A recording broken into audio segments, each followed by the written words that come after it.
જુઓ અહીંયા ચુંબકના ધ્રુવો કેવી રીતે નક્કી કરી શકાય એના માટે આપણે પ્રવૃત્તિ જોઈએ।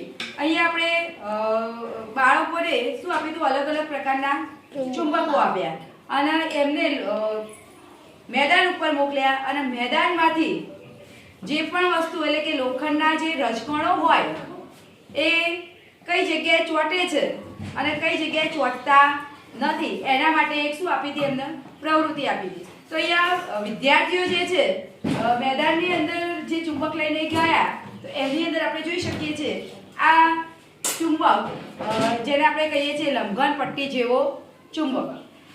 આની અંદર તમે જોઈ શકો છો કે લોખંડના જે નાના નાના કણો છે એ સૌથી વધારે કઈ જગ્યાએ ચોંટે છે, એના બંને છેડા પર, એના બંને છેડા પર।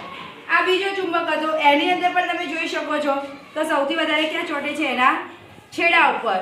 તો લોખંડના જે કણો છે એ સૌથી વધારે એના છેડા પર ચોંટે છે।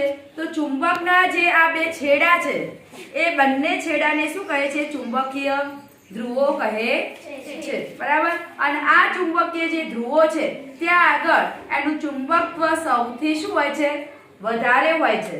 એટલે કે ત્યાં આગળ લોખંડનો ભૂક્કો સૌથી વધારે શું થઈ જાય છે, ચોંટી જાય છે। એ ચોંટવા પાછળનું કારણ શું છે કે ત્યાં આગળ એનું ચુંબકત્વ સૌથી શું હોય છે, વધારે હોય છે। ક્યાં આગળ સૌથી વધારે હોય તો ચુંબકના ધ્રુવો આગળ। ચુંબકને કેટલા ધ્રુવો હોય છે, બે, ઉત્તર ધ્રુવ અને દક્ષિણ ધ્રુવ। ઓકે।